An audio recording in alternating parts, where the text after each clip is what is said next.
तो नाता जरूर होगा। कई जन्मों से बुला रहे हो, कोई तो नाता जरूर होगा। ये निवेदन, हम निवेदन करते हैं इस जगत में आने के बाद नाता ढूंढते हैं। कोई तो नाता जरूर होगा। नाता है। हे अर्जुन, ये जगत माला के सदृश, मणियों के सदृश मुझ में गुथा हुआ है। किस में गुथा हुआ है? मुझ में। वो धागा दिखाई कहां देता है? वो नाते का धागा। नाता, नाता और नेता। नेता घरों में पहले दधी बिलोने के लिए रई, और जिसको हम मथानी कहते हैं, उसका इस्तेमाल होता था लकड़ी की। चारों तरफ उसके एक नेता, नेता से ही कहीं नाता बना है। वो नेता को पकड़ के बाएं बहनें इधर और उधर घुमाती थी, तो घूमती तो रही है और उसमें से मक्खन निकलता है। बिना उस नेता के, बिना उस नाते के, उसको पकड़े बिना रई घूम नहीं सकती, वो मथानी घूम नहीं सकती। तो वो नाते का गुणगान कौन करे? उस धागे का गुणगान कौन करे? वो धागा, वो परमेश्वर दिखता कहां है? माला के मनके दिखते हैं, एक खोपड़ियां दिखती हैं, सिर दिखते हैं इस संसार में, और इन मनकों को देख के हम इनमें रिश्ते ढूंढते हैं। और जब कोई रिश्ता ढूंढता है, लगता तो है ये हमारा सगा है, लेकिन सगा नहीं है। यहां कोई भी आपका सगा नहीं है। जिसको आप सगा कह सकते हैं, आप जरा कुछ दिन साथ रह के देखो, आपको पता चल जाएगा वो कितना सगा है आपका।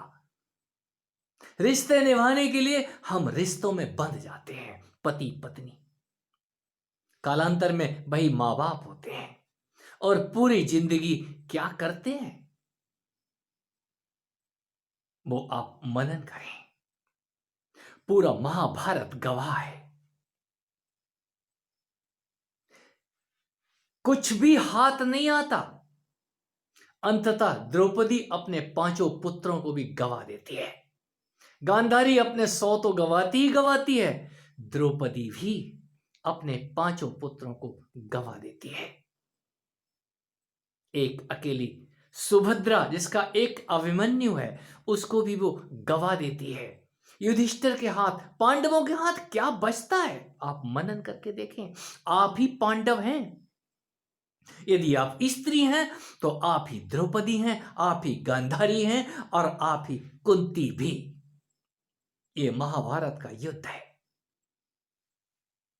जन्म जन्म से मैं हूं प्यासा, प्यास बुझाना जरूर होगा। कौन बुझाएगा आपकी प्यास? जो जानता है वो प्यास बुझाने की बात करता है। क्यों? उसकी प्यास तो बुझ गई है, और उसको बुझाने के लिए दूसरा मात्र सहयोग करता है। यहां पात्र ही काम में आते हैं। ये तन, ये अद्भुत पात्र है। पीने के लिए भी गिलास चाहिए। ये तन एक गिलास से ज्यादा नहीं है। यदि ये तन ही ना हो तो आप समझेंगे कैसे? ये तन रूपी पाठशाला में हम तन के खड़े हो जाते हैं। हमारा रिश्ता है, ये हमारे सगे हैं। यहां कोई हमारा सगा नहीं है, और जो सगा है वो सगे होने का दंभ नहीं भरता, सगे होने का दावा नहीं करता। जो सगा होता है वो प्रमाण नहीं मांगता, वो कभी आपसे रिश्ते की बात ही नहीं करेगा, वो अपने आप ही चला आता है। मैं उसी को सदगुरु कहता हूं, मैं उसी को परमात्मा कहता हूं। परमेश्वर कहता हूं जो बेशर्त उपलब्ध होता है, आपसे कुछ भी नहीं मांगता। आपके पास है तो ठीक, नहीं है तो ठीक, आपसे किसी भोजन की डिमांड नहीं करेगा, आपसे किसी चढ़ावे और पूजा की डिमांड नहीं करेगा। वही एक रिश्ता है। यदि बाहर कोई मांग रहा है, समर्पण में मुझे शीश दे दो, मुझे अपना सब कुछ दे दो, तब मैं तुम्हारे लिए कुछ करूंगा, बात यहीं गड़बड़ हो जाती है। गड़बड़ हो ही जाना चाहिए। ये रिश्ते ज्यादा दूर नहीं चलते। बाहर के गुरु और चेले, अंततः खटपट होती है। हमने सब कुछ चढ़ा दिया गुरु जी को, फिर भी हमारे को वो पान सुपारी वाला बीड़ा नहीं मिला है अभी तक। हमें पान सुपारी दे दीजिए गुरु जी, हमारा कब प्रस्थान हो जाए हमें नहीं पता। हम उस सतोलोक में जाके क्या दिखाएंगे? गेट पास तो चाहिए ना। ये गेट पास मांगने वाले, ये जगत विचित्र है। इसी जगत के अंदर यदि कोई जाग जाता है तो वो दूसरे से जागने की बात करता है। सोते मत रहियो, यहां सब कुछ खाक हो जाता है, और जो खाक से राख उठती है, उसी राख में से आप प्रतिदिन उठ के खड़े होते हैं। हम प्रतिदिन पैदा होते हैं, ये कितनों की समझ में आया है? और जितनों की समझ में आ जाता है वो उतनी जल्दी जाग के चिल्लाना शुरू करते हैं, यहां कोई सगा नहीं है, यहां दगे पे दगे मिलेंगे आपको। और जब तक आपको दगे ना मिले, जब तक आपको कांटे ना चुभे, तब तक आपको उस कमल का, उस फूल का एहसास नहीं होगा। कमल को तोड़ने के लिए भी आपको गर्दन तक पानी में उतरना होगा। कमल गमले में नहीं खिलता है। कोई भी सुंदर पुष्प बिना कांटों के नहीं खिलता है। और ज्ञान का, उस भक्ति का पुष्प कहीं 12 साल मांगता है। 12 साल जरा गर्भ में संभाल के तो देखें। किसको? आप अपना ध्यान करके देखें, अपने ही अंदर अपना ही नाम शिविर के देखें। 12 साल, मैं दावा नहीं करता हूं, आप बारंबार करके तो देखिए, और जो परिणाम आता है, फिर आप जिसने ये बताया है उसको खोजने लग जाते हैं। किसी ने मुझे कहा था, ये शास्त्र हमारे गलत नहीं है, ये शास्त्रों के अंदर विधियां दी हुई हैं। तप, जप, स्वाध्याय, ये सारी की सारी विधियां काम करती हैं। और किसी को यदि बाहर बताने वाला नहीं मिला है तो हमारी गीता, हमारी रामायण, हमारे महाभारत, हमारे उपनिषद मार्ग प्रशस्त करते हैं। गुरु, वो पहले गुरु हैं। कोई उन्हीं में से सीख के बाहर खोज लेता है उस मित्र को जो उसके कदम दर कदम साथ निभाता है, और अंततः उस ज्ञान की गंगा में उसको धक्का दे के पीछे से जोर से हंसता है।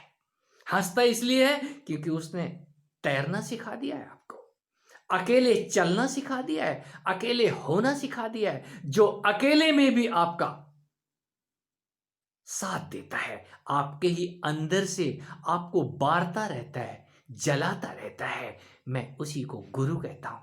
बाहर का गुरु तो छोड़ के चला जाएगा, लेकिन अंदर वो अपने डुप्लीकेट को नहीं, अपने असली रूप को प्रकट करके जाता है।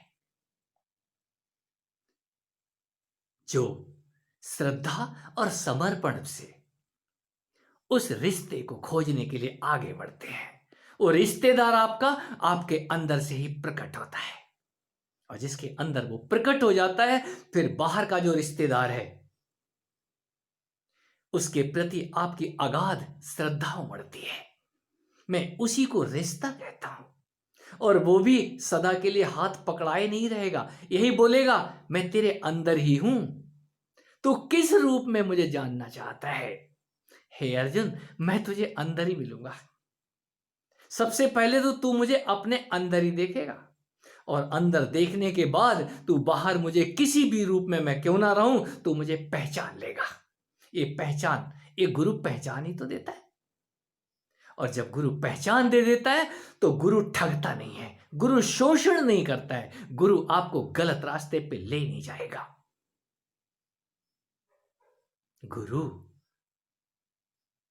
वो इतना भारी है, रावण सरीखे उठा तो लेते हैं कैलाश से, लेकिन लंका तक ले जा नहीं सकते, क्योंकि वो इतना गुरुत्वाकर्षण से युक्त है।